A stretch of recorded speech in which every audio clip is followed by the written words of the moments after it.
Hey, this is Carlos Cavallo with more secrets to unlock his heart, straight to you from datingadviceguru.com. Today's topic, very, very cool. What men want. 3 things every man wants from a woman. Now, of course, there's tons of stuff you want from a man, but really, what is it a man wants from a woman? And have you ever found yourself asking, geez, what is it with these guys? What do men want from us, right? You get a little exasperated. You get frustrated at not knowing the answer to that one question. Well, believe it or not, yeah, men ask the same thing too.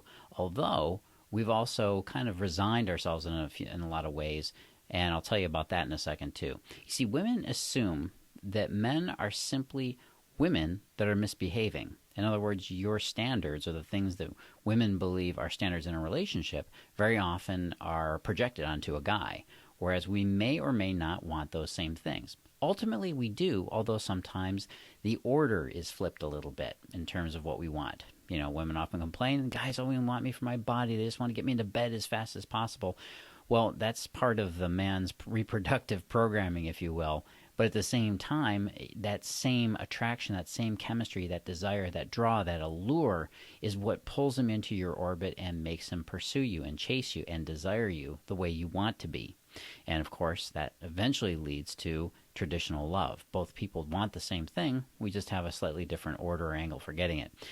Now, men, since women assume that men are simply women that are misbehaving, what that means is you're, again, projecting feminine desires on a relationship on the guy.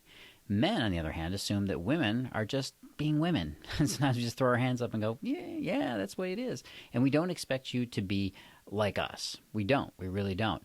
We've accepted the mystery of women, and we've come to accept it. It's one of those things we've just come to agree with and just take it in. Now, there's this thing called the fallacy of me. What the fallacy of me is this irrational belief that everybody is like us. In other words, each person is immersed in their own point of view. We're all looking out through the lens of our own perception on the world and on each other.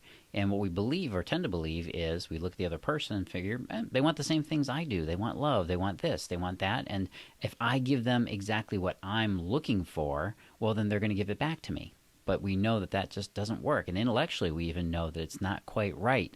But we can't help ourselves from doing it, because we come from this very specific emotional reality, and that's the fallacy of me. We believe that, well, me is all there is, and it's hard to ask for and sometimes hard to give love in a language that we don't understand or we don't always agree with.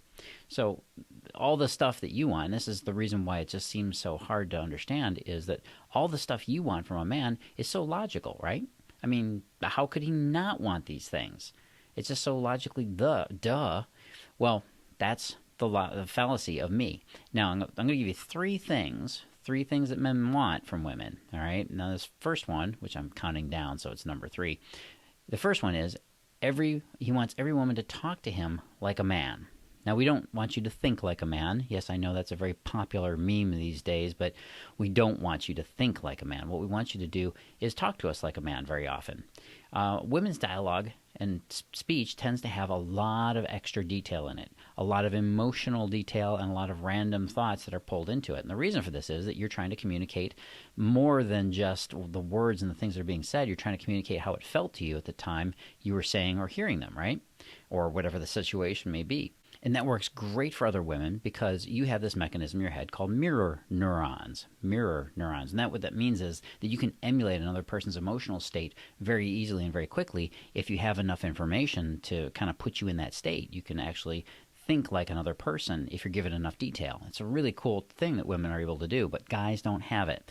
You see, guys look at the situation from a very objective point of view, and they make a few calculations, and they come up with a judgment on the situation, complete with a plan of action, and there you go. Voila, that's their solution to it. They don't understand sometimes that you're just venting or you're trying to relate an emotional state to the guy. You're not really looking for a solution.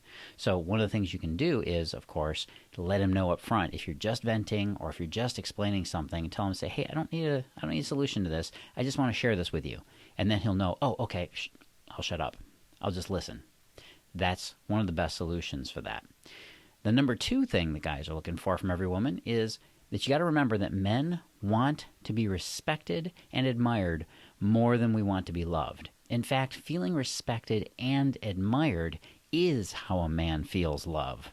Most women never figure this one out, and it just totally wrecks their chances with most guys because they don't understand how this mechanism works. See, a man wants to be respected and admired more than anything else. That's his particular, that's the universal love language of men.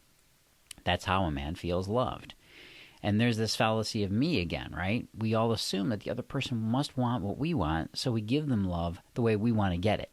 If you want physical reassurance and physical affection, you give that to him, but maybe that's not what he's looking for. Maybe he's looking for situations or he's looking for specific signals, rather, that would tell him that he's respected by you. That is far more important, and you'll see a lot more, a change in attitude, if you will, if you can communicate that to him. Now, the number one thing that men want from every woman is we want to know that you know how to get close to his heart, that you know this path, and you know how not to do it. In other words, we don't want to get involved with a woman that's going to be bumbling along and stumbling all over our emotions in the process of falling in love with us, because we know how painful that can be, especially because most guys don't think that women really get them. And unfortunately, a lot of guys these days are actually right about that. How to get close to a man? Well, it's not the way you see on TV or in the movies. Now, what happens in most of these romantic movies? What do they show? Well, they typically show a guy who is a bumbling fool. He falls for some girl because she's just an incredibly desirable woman and radiates this aura of light, and he falls for her. And of course, he's a bumbling idiot that needs to change his ways, and he goes through all this stuff to change himself to win her over. And what that does is it really fulfills a romantic storyline in most women's heads. That's very much something you want, but at the same time, it's just not realistic. That's not what you really want. You don't really want a guy that's a major fixer-upper project, which, by the way, never works because most guys don't really change. You've got to choose them right up front in a lot of ways. So if you want him the way you want him, then you have to know how to choose him as well. Again, TV and movies, not a good way to do it. It's a cute story, but bad romances come from it. You've got to know exactly how to get that path to his heart that is not what the common media would have you believe. See, real-life attraction between two people is very predictable pattern that you can predict and you can recreate at will. All right? Here's an example for you. If love was a road map, okay, you'd have to know how to get from point A to point B, or, you know, where New York and Chicago is his heart, you choose the path that gets you there, right? But there's all sorts of unpredictable things. There's detours. There's road hazards. There's all these things out there that you don't know about that could lead you astray. You could get lost. You know, you could put the map down thinking you know the way there. Does that sound familiar? A lot of women take that approach to romance and falling in love with a guy, and they end up lost. Now, if you want to find out how real-life connection and love is built with a man, then I urge you to go on over to datingadviceguru.com/forever. That's datingadviceguru.com/forever, where I'll show you the secret password that will open a man's heart. In this short video presentation, I'm going to reveal a secret that most women will never discover. Go on over to datingadviceguru.com/forever and discover the secret password to his heart. Or click the link you see above, and I'll see you on the inside.